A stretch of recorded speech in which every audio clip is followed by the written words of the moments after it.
अगर आप केंद्रीय कर्मचारी हैं, पेंशन भोगी हैं या आपके परिवार में कोई सरकारी नौकरी करता है तो आज की ये खबर आपके लिए बेहद महत्वपूर्ण है।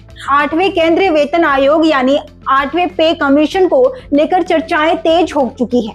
कर्मचारी संगठन लगातार वेतन बढ़ाने की मांग कर रहे हैं और सबसे ज्यादा चर्चा फिटमेंट फैक्टर को लेकर हो रही है। लेकिन सवाल ये है कि क्या सरकार कर्मचारियों की मांग के मुताबिक फिटमेंट फैक्टर बढ़ा पाएगी, और अगर बढ़ाती है तो सरकारी खजाने पर कितना अतिरिक्त बोझ पड़ेगा। आइए विस्तार से समझते हैं। नमस्कार, मैं हूं आपके साथ रिंकी और आप देख रहे हैं कारोबार। सबसे पहले समझते हैं कि फिटमेंट फैक्टर आखिर होता क्या है। फिटमेंट फैक्टर एक ऐसा गुणक यानी मल्टीप्लिकेशन फैक्टर होता है जिसके जरिए कर्मचारियों के पुराने मूल्य वेतन को संशोधित करके नया वेतन तय किया जाता है।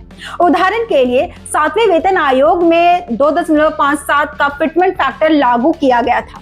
इसके बाद न्यूनतम बेसिक सैलरी 7,000 रुपए से बढ़ाकर 18,000 रुपए की गई थी, यानी कर्मचारी की सैलरी में बड़ी छलांग देखने को मिलती है। केंद्रीय कर्मचारी संगठन इस बार अधिक फिटमेंट फैक्टर की मांग कर रहे हैं। कई कर्मचारी संगठनों का मानना है कि महंगाई, जीवन यापन की बढ़ती लागत और पिछले वर्षों में बढ़े खर्चों को देखते हुए फिटमेंट फैक्टर को 3.0 से 3.68 के बीच रखा जाना चाहिए। अगर ऐसा होता है तो न्यूनतम बेसिक सैलरी 18,000 रुपए से बढ़कर लगभग 26,000 से 34,000 रुपए तक पहुंच सकती है। यही वजह है कि लाखों कर्मचारी 8वें वेतन आयोग की सिफारिशों का बेसब्री से इंतजार कर रहे हैं। अब बात करते हैं उस चुनौती की जो सरकार के सामने खड़ी है। विशेषज्ञों का कहना है कि सरकार के लिए सिर्फ वेतन बढ़ाना ही चुनौती नहीं है। असल में चिंता वेतन बढ़ने के बाद बढ़ने वाले पेंशन और सामाजिक सुरक्षा खर्च को लेकर है। इस समय केंद्र सरकार को लगभग 50 लाख से ज्यादा कर्मचारियों और करीब 69 लाख पेंशन भोगियों के खर्च का प्रबंधन करना पड़ता है। जैसे जैसे वेतन बढ़ेगा वैसे वैसे सरकार का पेंशन योगदान भी बढ़ता जाएगा। वर्तमान में करीब 32 से 33 लाख केंद्र कर्मचारी नेशनल पेंशन सिस्टम यानी एनपीएस के तहत आते हैं। इस योजना में कर्मचारी अपने मूल वेतन और महंगाई भत्ते का 10% योगदान करते हैं। वहीं केंद्र सरकार 14% योगदान देती है। सरकार इस मद पे हर महीने लगभग 3,000 करोड़ रुपए खर्च कर रही है। नई यूनिफाइड पेंशन स्कीम यानी यूपीएस के तहत सरकार का योगदान बढ़कर 18.5% तक पहुंच जाएगा, यानी सरकार को पहले की तुलना में काफी अधिक राशि जमा करनी पड़ेगी। उदाहरण के तौर पर अगर किसी कर्मचारी का मूल वेतन 40,000 रुपए है तो सरकार को उसके लिए हर महीने हजारों रुपए अतिरिक्त योगदान देना होगा।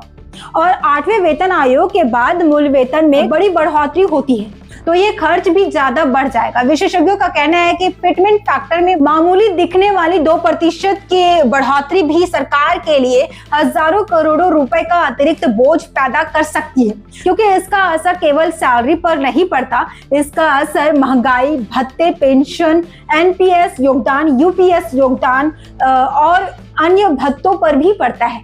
यानी एक छोटा बदलाव भी सरकारी कर्मचारी को बहुत बड़े स्तर पर प्रभावित कर सकता है।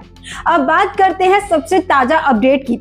8वें केंद्रीय वेतन आयोग ने विभिन्न कर्मचारी संगठनों, पेंशन भोग संघों और सरकारी विभागों से सुझाव और मेमोरेंडम प्राप्त करने की अंतिम तारीख एक बार फिर बढ़ा दी गई है। अब मेमोरेंडम जमा करने की नई अंतिम तारीख 15 जून 2026 निर्धारित की गई है। ये तीसरी बार है जब समय सीमा बढ़ाई गई है। इससे पहले अंतिम तारीख 30 अप्रैल और फिर 31 मई तय की गई थी। सुझाव और मांगे आयोग तक पहुंचाने के अधिक समय देना होगा। इसके बाद आयोग प्राप्त सुझावों का अध्ययन करेगा और अपनी अंतिम रिपोर्ट तैयार करने की दिशा में आगे बढ़ेगा। फिलहाल कर्मचारियों को किसी भी आधिकारिक घोषणा का इंतजार करना होगा। फिटमेंट फैक्टर कितना होगा, न्यूनतम वेतन कितना बढ़ेगा और सिफारिशें कब लागू होगी, इस पर अभी अंतिम फैसला नहीं हुआ है। हालांकि इतना जरूर है कि कर्मचारियों की उम्मीदें काफी बढ़ चुकी है और सरकार को कर्मचारियों की मांगों तथा वित्तीय अनुशासन के बीच संतुलन बनाना होगा। तो दोस्तों, 8वां वेतन आयोग लाखों केंद्रीय कर्मचारियों और पेंशन भोगियों के भविष्य को प्रभावित करने वाला एक बड़ा फैसला साबित हो सकता है। एक तरफ कर्मचारी बेहतर वेतन की उम्मीद कर रहे हैं, वहीं दूसरी तरफ सरकार को बढ़ते वेतन और पेंशन खर्च के बीच संतुलन बनाना होगा। अब अभी की नजरें 8वें वेतन आयोग की आगामी सिफारिशों और सरकार के अंतिम फैसले पर टिकी हुई है। आपकी क्या राय है? क्या फिटमेंट फैक्टर 3.68 तक जाना चाहिए या फिर सरकार को वित्तीय बोझ को देखते हुए संतुलन बढ़ोतरी करनी चाहिए? कमेंट करके अपनी राय जरूर बताएं।